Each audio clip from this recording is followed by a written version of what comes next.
Welcome to Assessing Professional Development Needs, a webinar for AmeriCorps VISTA leaders. Skill development and growth is a big part of the VISTA experience, and this session looks at ways VISTA leaders can help their VISTAs to assess their professional development needs. I'm Andy King, your host, Senior Training Specialist with AmeriCorps VISTA. Our presenter is Jennifer Rakow, whose 15 years with CNCS included 3 years of cultivating, monitoring, and supporting VISTA projects and piloting statewide in-service training events for VISTA members.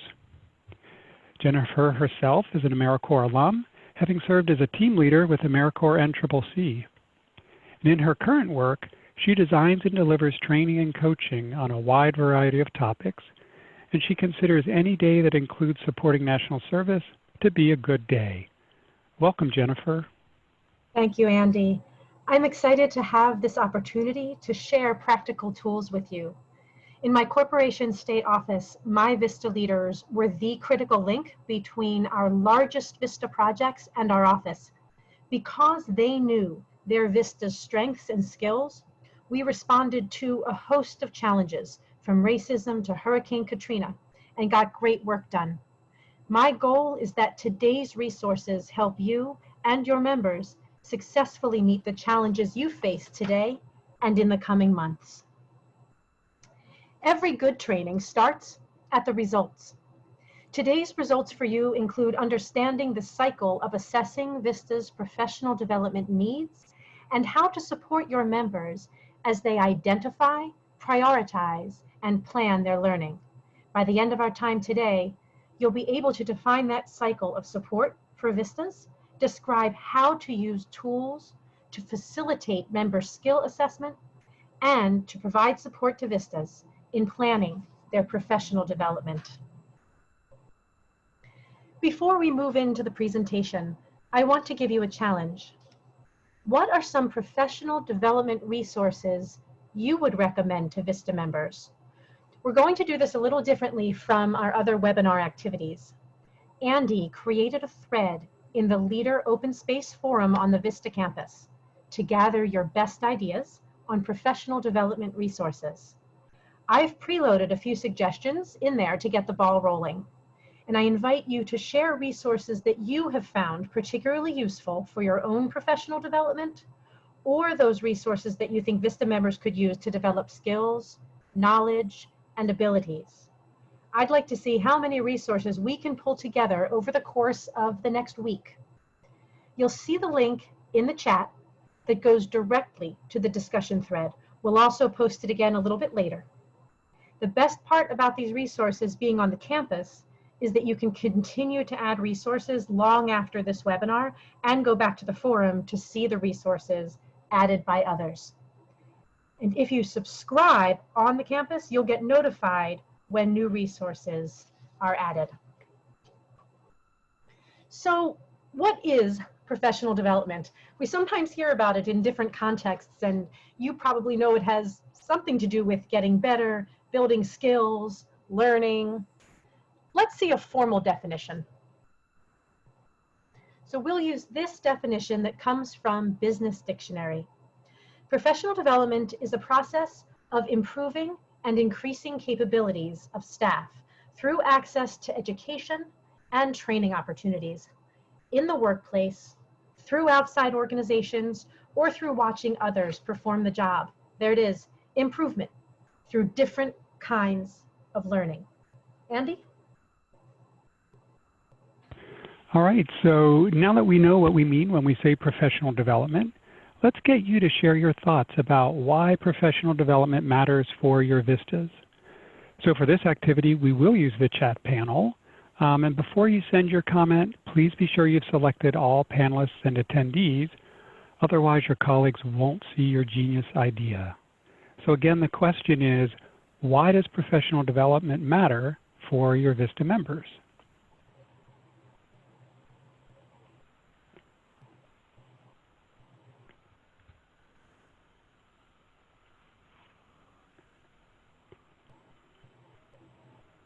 All right, so responses coming in now. Brandy says to empower them. Rose says, so they can build knowledge and skills that will carry on to their next career or education. Members are early in their career, often looking to improve both as a VISTA and propel themselves in their careers. So sort of a dual hat there.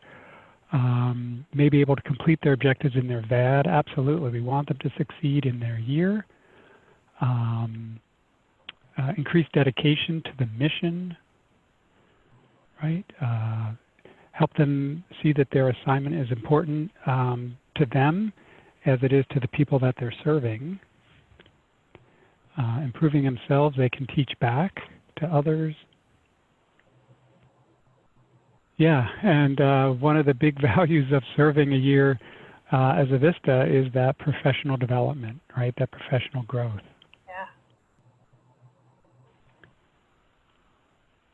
Yeah. What else are you seeing here, Jennifer? You know, I'm seeing this focus on service, on purpose-driven work. And you all are right. So many people join VISTA in part to grow themselves, but also to serve, to sacrifice, to learn.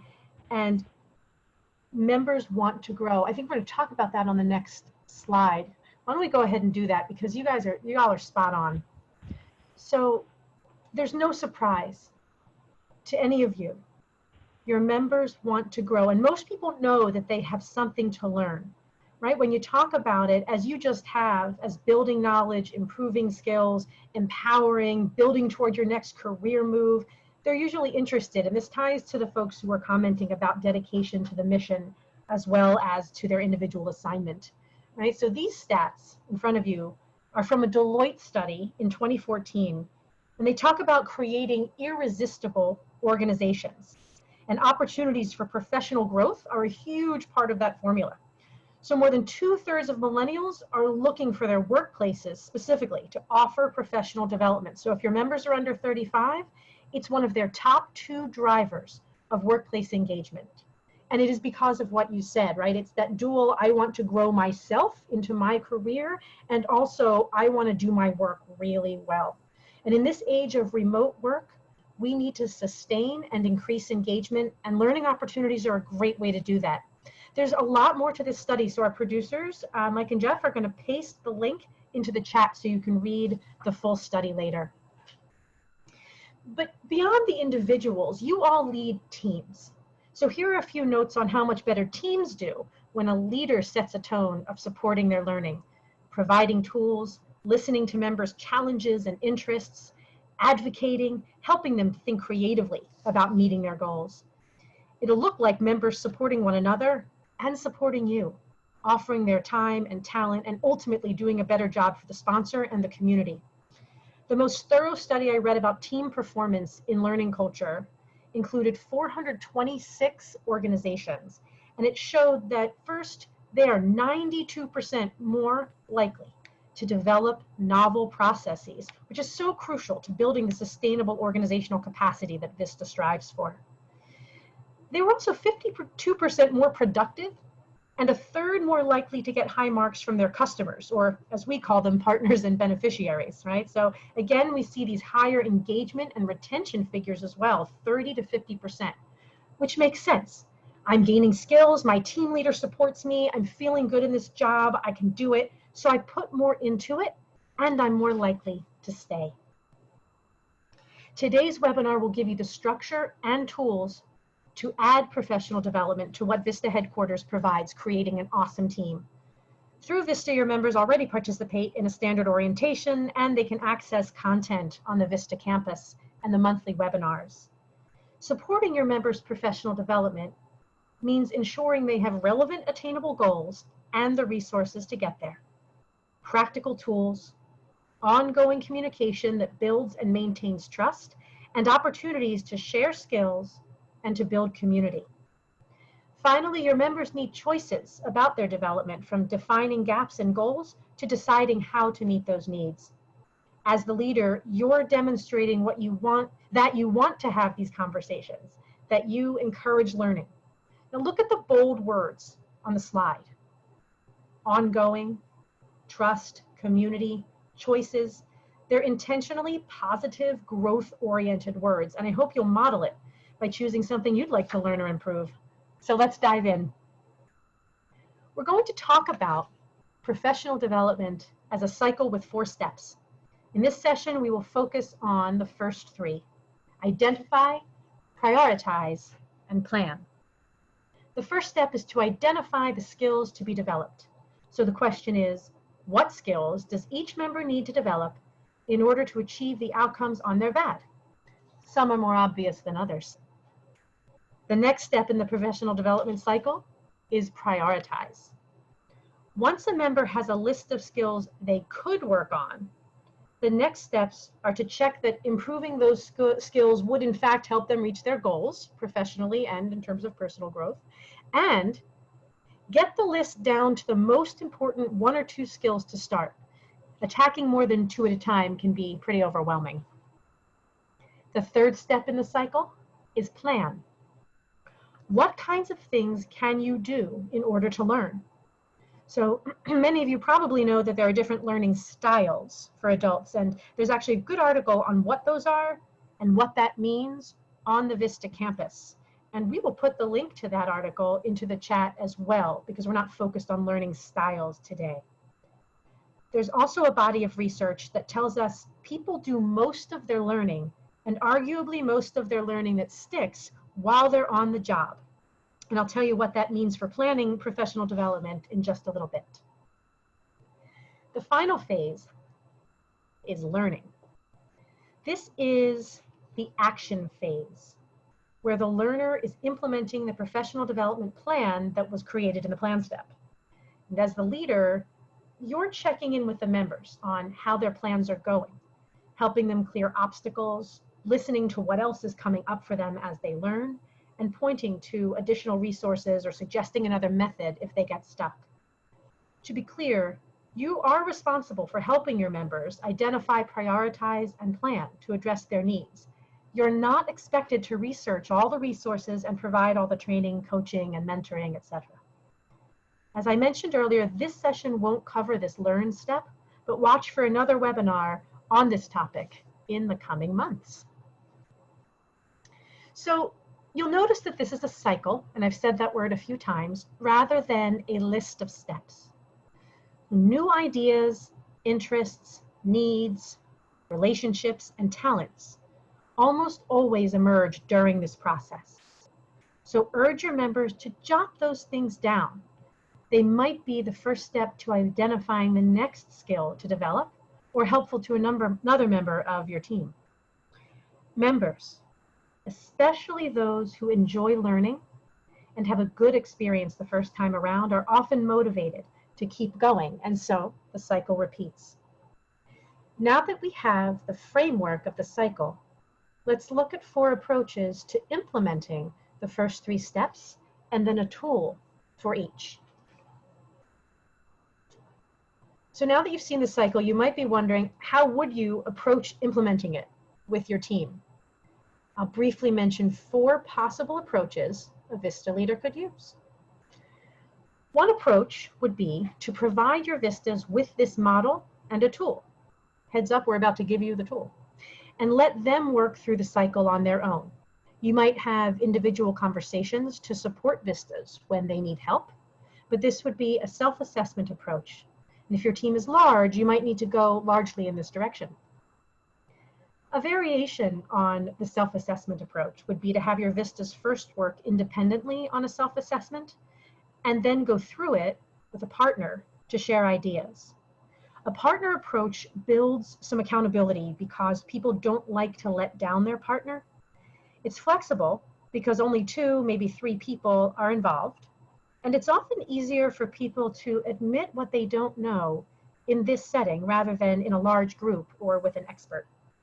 For this one, you'd want the partners to be close to the same point in their service year, and you might connect peers with similar VADs. A third option would be to provide one-on-one coaching with your VISTAs to walk them through the cycle of identify, plan, and prioritize. Such an individualized approach could help uncover hidden talents and unnoticed needs. Of course, it also takes more time. And a fourth option would be to take a group approach, leading the team in real-time activities that include self-directed work and peer sharing. A subgroup of your team may be able to self-facilitate and work through a step or the whole tool together. For communication that pertains to the whole team, you might facilitate that work yourself. And a group approach works really well when lots of people need the exact same information, or when the facilitator's presence increases the odds of the work getting done well.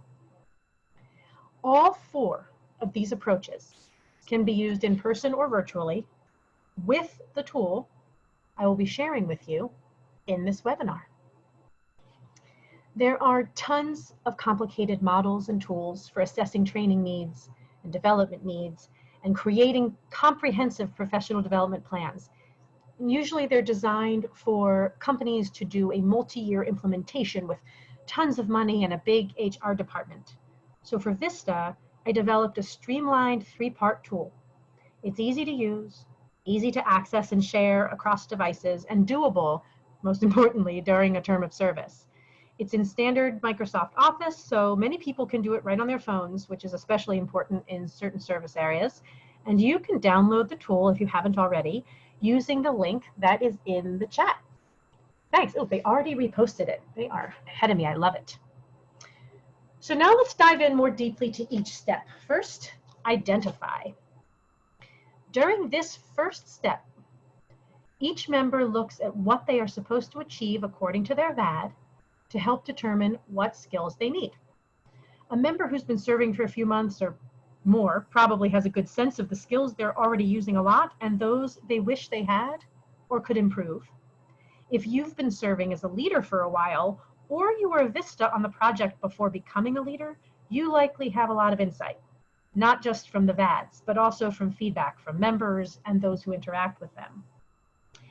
If you're new to the project, this is a great time to look at your members' goals through the lens of what skills they need to accomplish them. Consider challenges, any changing circumstances.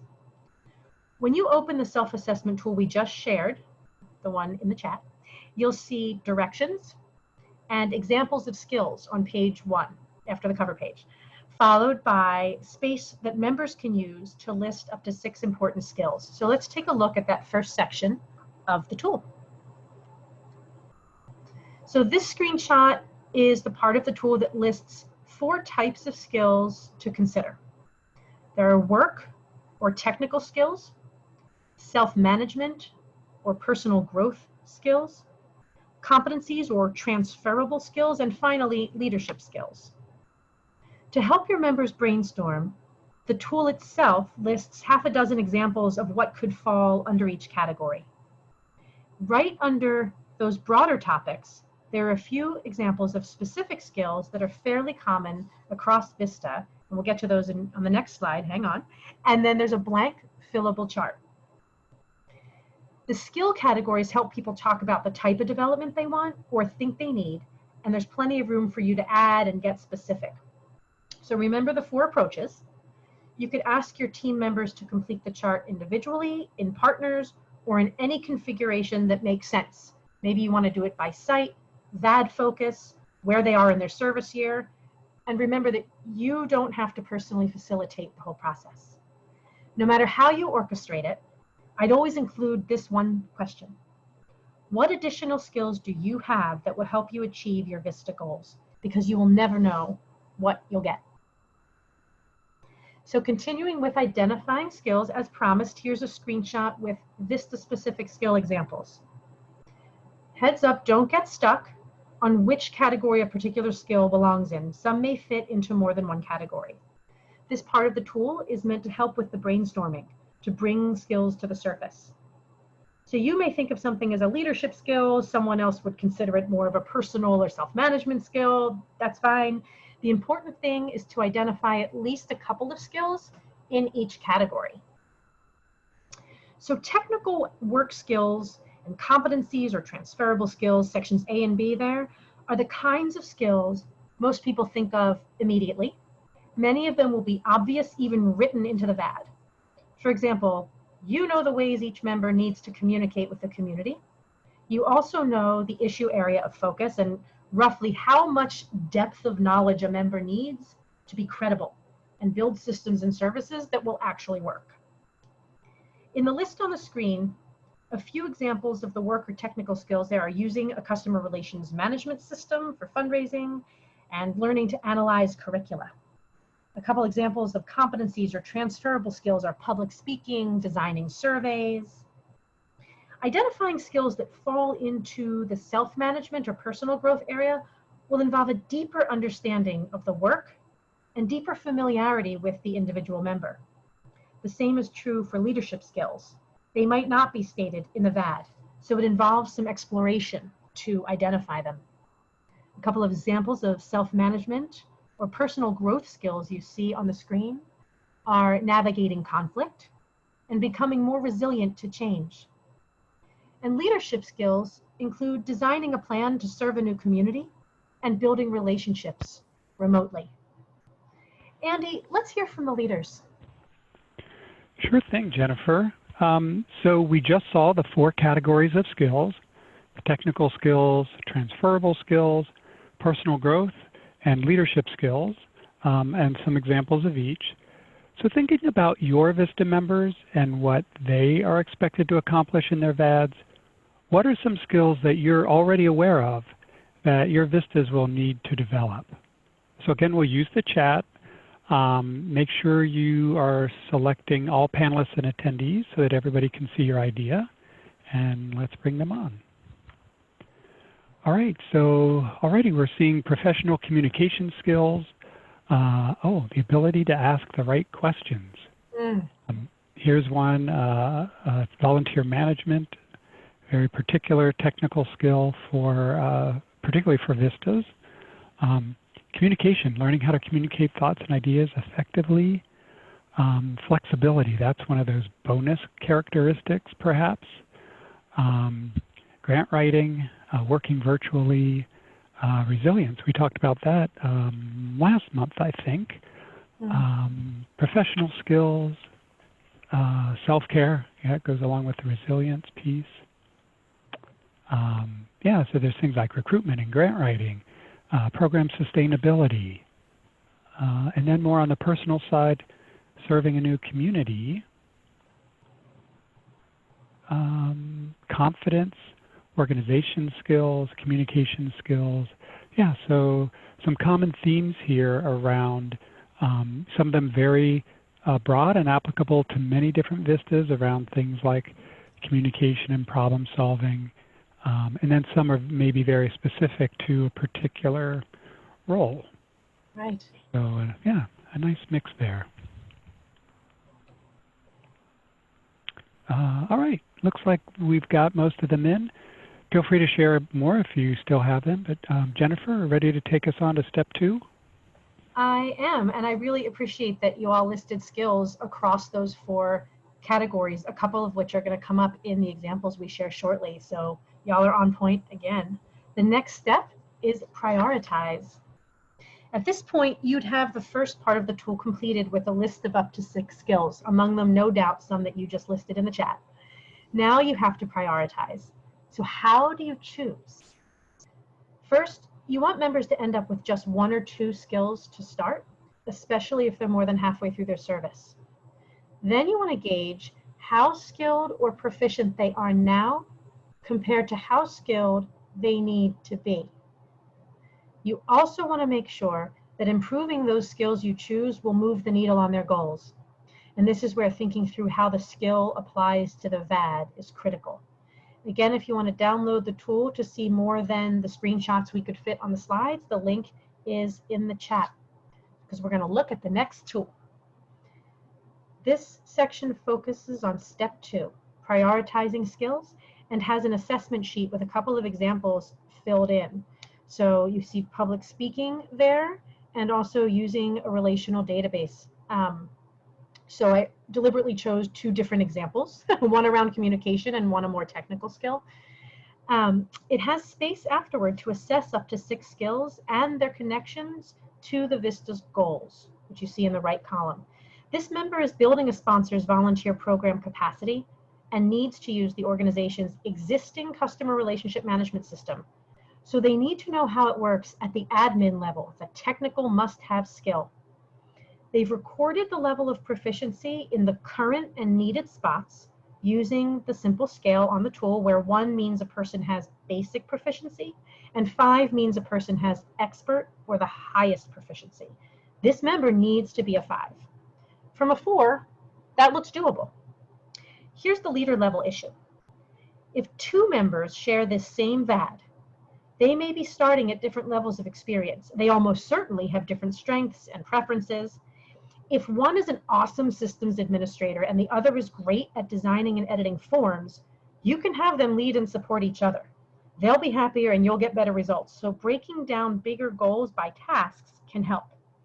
In addition, if you had other members using the CRM system to run reports, look up context, simpler stuff, they don't need to be at a level 4 or 5. Now, this is a simple little chart here, but with an average of 14 members per leader, we want to make it easy for you to identify gaps and needs and strengths across your team. So we created a special additional tool just for you. This team assessment worksheet is in Excel, everything else is Word, and it's fully editable, not just fillable. It uses the same structure and scale, that 1 to 5 scale, for current and needed proficiency as the individual tool, so it'll be easy for you to aggregate your members' information. Then you can look across your team and consider how you would support them and how they might support one another. You'll likely see strengths and needs across the team. So without knowing anything about their assignments and with just 3 members, I'm going to share what stands out for me in this example. So Brooke, the middle member there, needs to significantly improve public speaking. Perhaps Alex or Leah would be a good practice partner, but you don't need to arrange a public speaking course for this whole group, right? Because only one of them really needs to improve markedly. Second, Alex and Brooke are very close to where they need to be in terms of their database skills. Maybe there's someone at the sponsoring organization who can just get them from good to great, right? Because they only need a little and they're pretty proficient. Leah looks like an expert in navigating conflict, and I know someone mentioned that in the chat, and she's an advanced level public speaker, so if she has taught something like conflict resolution before, perhaps she'd offer a lunch session to teammates to take all of their skills up a level. So these are the kind of things I'd be thinking about as I looked at my little fake team here. Overall though, this team, this tiny team, is in pretty good shape. Pro tip about the tool: it can do double duty. The reason that it's fully editable is that I want to encourage you to analyze and then organize your team's professional development needs by adding fields that might help you make decisions. Fields like service end date, service site, resource ideas, potential contacts, VAD type, a notes column where you can track strengths and potential peer partners, existing experts, resources you've given, anything. Those same fields that I just talked about may help you or your member prioritize their learning and make decisions about your approaches. Using the broader knowledge from the team prioritization worksheet we just saw, you can guide your members toward the skills that have the best chance of success. These same decision factors apply to the next stage, where each member lays out an actual learning plan. So for example, members who have more time left in their service term or some knowledge to build on, an expert to act as a resource or a partner, they can take on more challenging professional development assignments. Skills that several of your members need now to achieve core goals may take precedence and build supportive peer relationships as they learn together. Professional development that leads to products and processes to make your project sustainable and that future members will build upon may be worth investing higher amounts of money and time. So when you're looking at individual members' skill priorities, you can identify where your members have hidden talents and expertise that you can tap, like Leah on the screen, who might be able to teach conflict res, and where potential problems may arise. You can address areas where a member's existing skill level is not enough before it becomes an issue. So looking across the whole team, you get these additional insights, and this is gold for a team leader. What you often see best through this type of assessment is where there are gaps in the skill makeup of the team, and you know what skills are needed, and this will show you who on the team can meet those needs. The overarching skill balance of your team, so you can identify where you may have too much capacity or areas where you have plenty of people, but their skill level isn't as high as it needs to be. And for both individuals and the team, you'll see priorities and strengths, and maybe even reasons for any challenges that have surfaced. This is like your check of the big picture. Where do you need to invest your time and attention now? It might also influence member selection if you're involved in that process. For example, you might want to select for a particular skill. So after all of this prioritizing work, we arrive at the third step in the cycle: plan. If ever there was an unnecessarily complicated part of professional development, planning is it. So we're going to uncomplicate it using a tried and true model that's been around since I was a kid, and it's called the 70-20-10 model. And this is the last section of the tool for members, if you're following along in your tool. The purpose of the 70-20-10 model is to help you and your members think about the best ways to learn the skills that you or they have prioritized. And this is how people learn the skills they need to succeed at work. It is way less about formal classroom training than about doing it where and when it applies. My greatest hope is that you'll look at this graphic and realize that the best way you can support your members' professional development is to try these tools for yourself and then jump in by asking them to try them too. Here are a few ideas on how to get there. Start by thinking about where on-the-job opportunities exist to practice and build the skill. Then consider who else can help. Fill in whatever is missing using the third option of that formal learning and self-study. Encourage your members to tell site staff, other national service members, former colleagues, friends, family, their whole network, what they want to learn or improve and why. They may be surprised who steps up and offers ideas and resources. Here's a guide to where different methods of learning fit into this 70-20-10 model. I'm sure some of you have done some of these things. In the first column, the learning happens in the workplace by doing. This is your 70%. For example, taking on a stretch assignment or participating in a community of practice. All 6 of these on-the-job categories require active learning and usually direct application, which helps the learning stick. Some opportunities your members can easily find and do themselves. Others, especially the middle column with the coaching and mentoring options, may require your help. For example, you may help a member understand how to appropriately approach a potential coach or a mentor, or the difference between coaching and mentoring. Or perhaps you can secure an organizational membership in a professional network that would benefit most or all of your members. That last column, the one that needs to be just 10%, is what most people think of when they think about training and professional development. Formal work in a classroom or a webinar or at a conference. Quick poll. You'll see a quick yes or no question pop up on your screen, and we'd like you to answer it and hit submit. The question is, how many of you have listened to a podcast or attended a training or gotten advice and then put those notes aside forever? Let's give it a few seconds so that everyone can answer.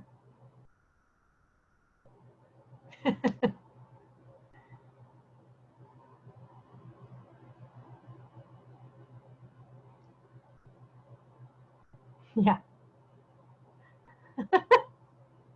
97 or 98% of you, yeah. I've done it too, and I sadly, let's not do that today, please. Look at this, 98%, yeah. In all seriousness though, that's why we're giving you a tool that goes beyond a simple assessment and encourages members to really plan a variety of learning experiences. So let's see how to complete this last section of the tool. So here's a sample. completed 70-20-10. That's in the assessment tool.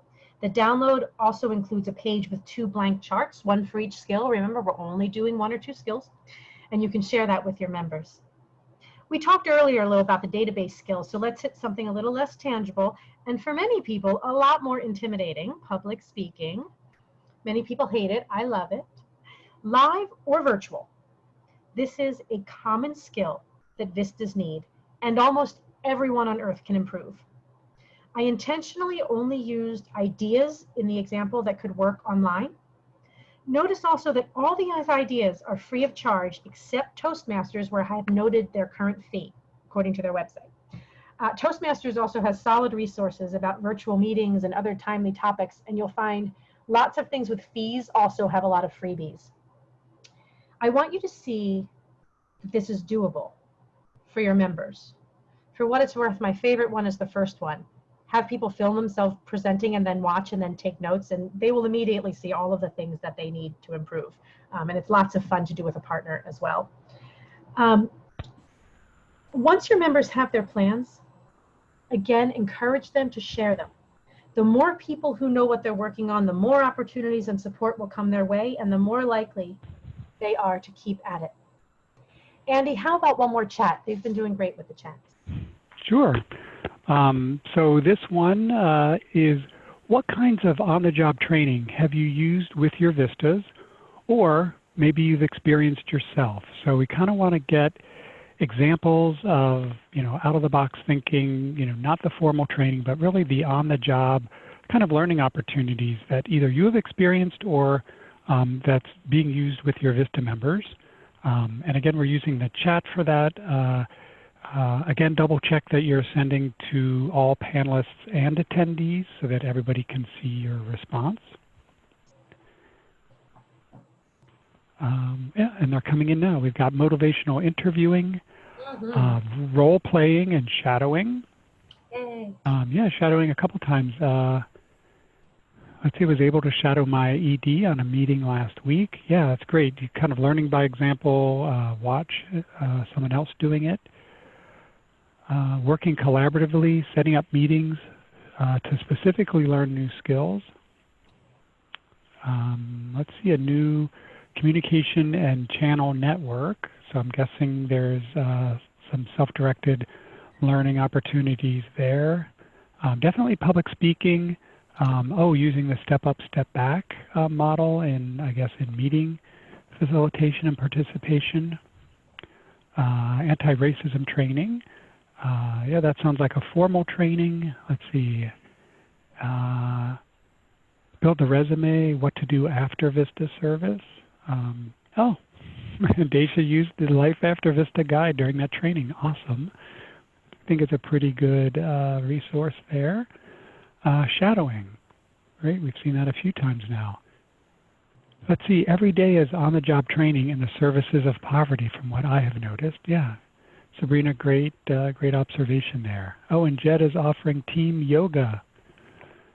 So that's maybe got team building and some other benefits for the team.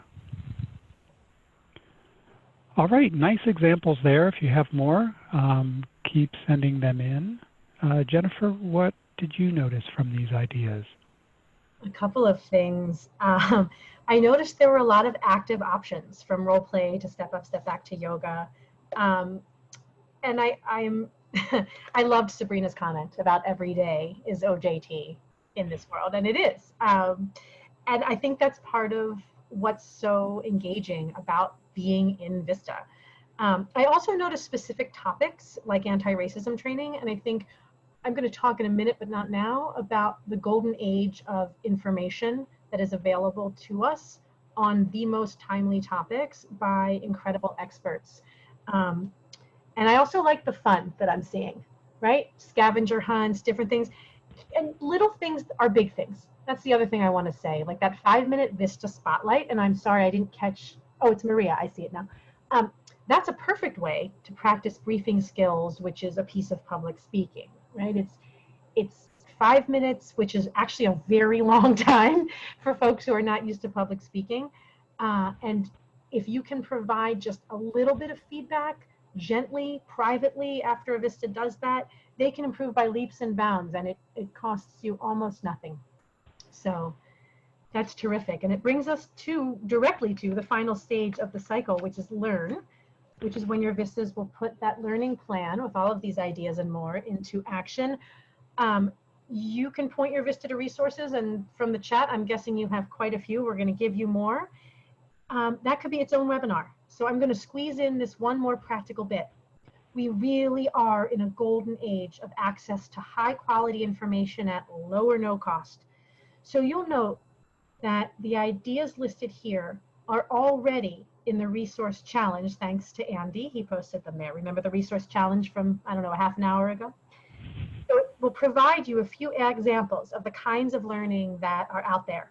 You have the VISTA campus, and now the resources from your peers. So start there and add resources that work as you go. It'll be an invaluable collection for your own successors as well as for you. The purpose of this slide is just to get you to think broadly about the categories of where and how people can learn. So there are, first, online courses, some with certificate options from universities and companies like Coursera, or by individuals like Udemy. There are public psychometric assessments for self-awareness that are fun and often free, like VIA Character Strengths, which is my personal favorite. There's research from management consulting firms like the Deloitte article I mentioned during this webinar. And finally, there are those skill-based associations like Toastmasters that was in one of our examples and that build communities of learning as well as giving skills. Of course, I have to make this disclaimer. These resources here are examples to get you started and inspired. This is not an official endorsement by me or the VISTA program or the Corporation for National and Community Service. So quick recap of what we just covered. Professional development is a cycle with 4 steps. Identify the skills the VAD goals require, prioritize 1 or 2 to develop, and make a plan that emphasizes on-the-job learning. Then go to and learn. And here are a few final tips. Have fun. Keep the pressure low. It's about learning and doing your best during your service. It's not a performance evaluation.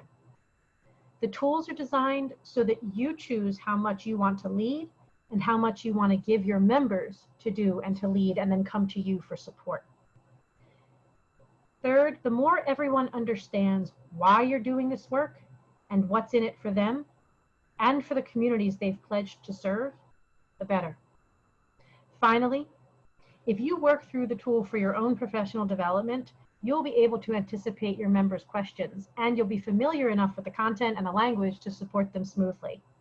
The more supporting members' professional development becomes a consistent part of your conversations, the easier it is, and the more you'll find yourself working in a space of growth and learning. It's just one more potentially transformative piece of a transformative year, or 2 or 3 of service.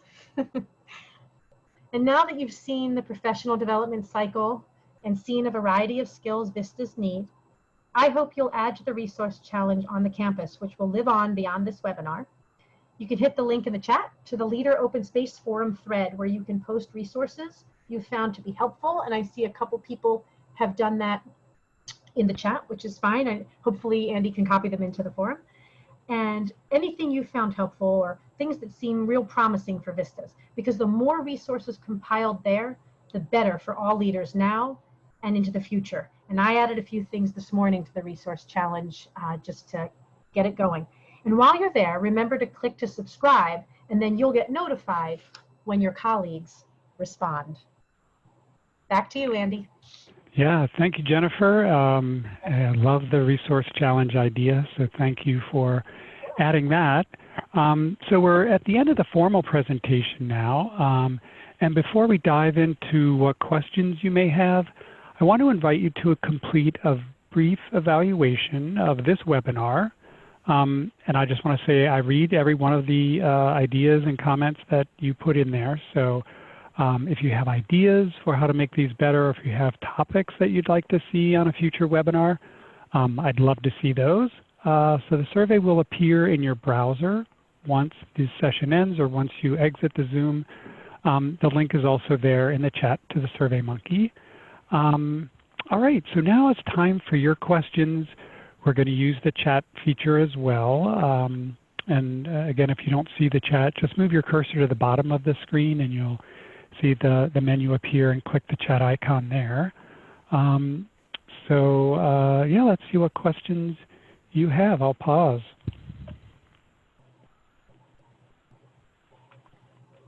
Thanks, Kathy. I see your comment there.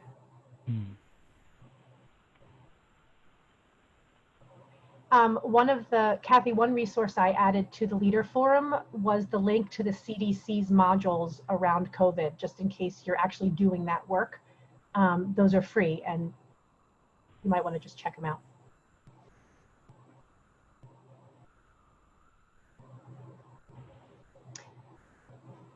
Oh, Jeff or Mike, would you mind pasting the link to the VISTA Leader Forum, the resource challenge, back into the chat?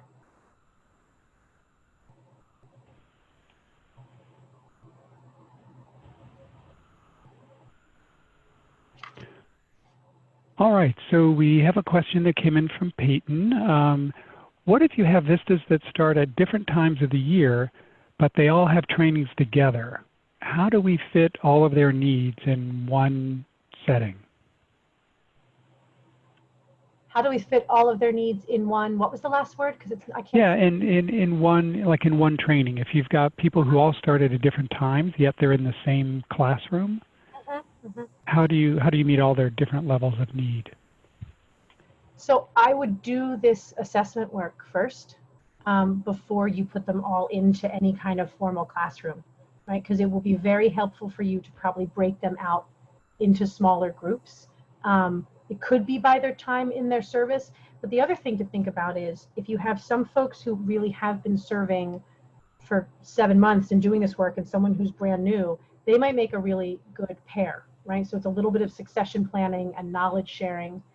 It kind of depends. It kind of depends if they need different topics or the same topic at different levels, if that makes any sense, Peyton. But I think I would do the assessment work first and then see who your experts are, see where your gaps are, see what subgroups you can form, and go from there. Two new messages. All right.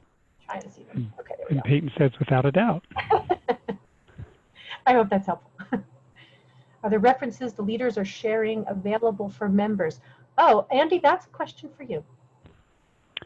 Yeah, I'm not sure, Jed, which references you're referring to, but certainly if you mean the resources for professional development that we're doing in the resource challenge on the campus, absolutely. And that's really the goal there, is that you'll then have a whole cadre of resources that you can use with your VISTA members to help in their own professional development.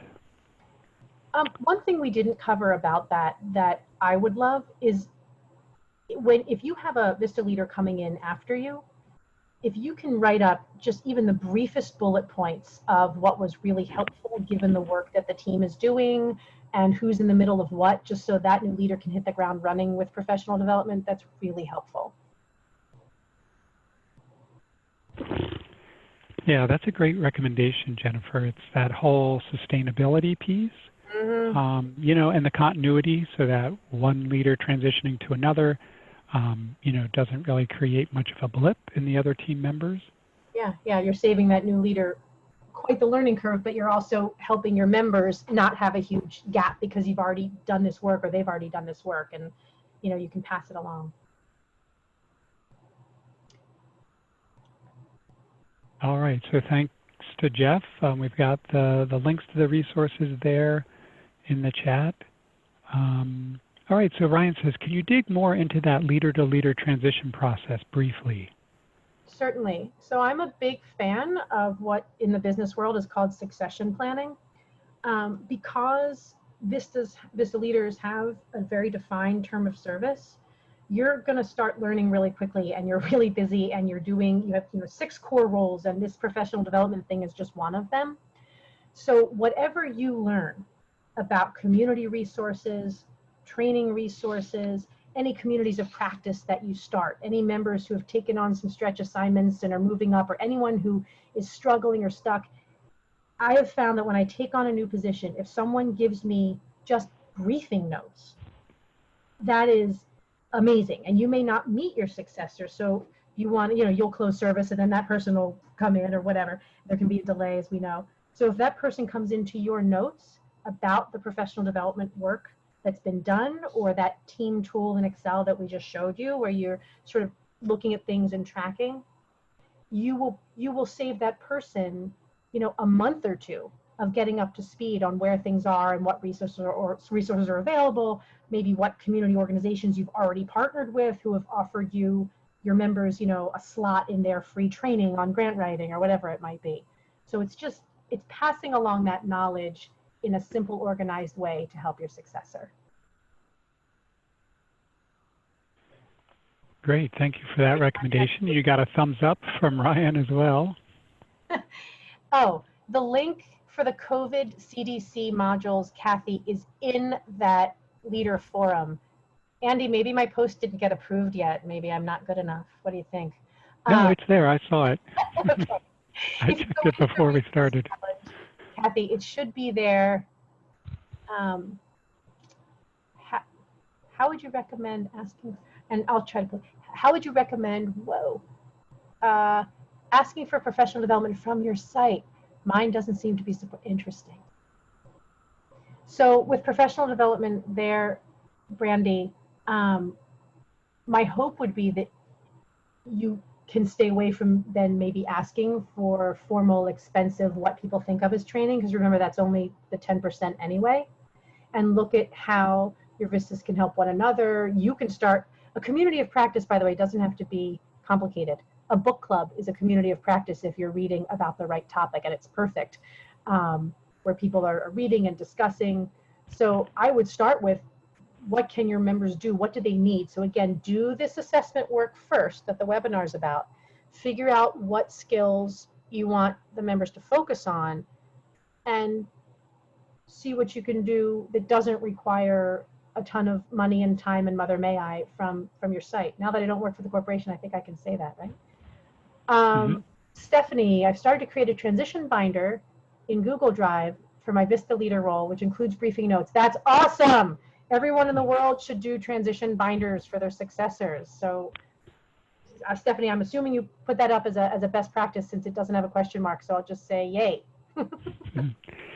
Yeah, and Jennifer, back to Brandy's question about professional development, getting support for that. Oftentimes it's making the case.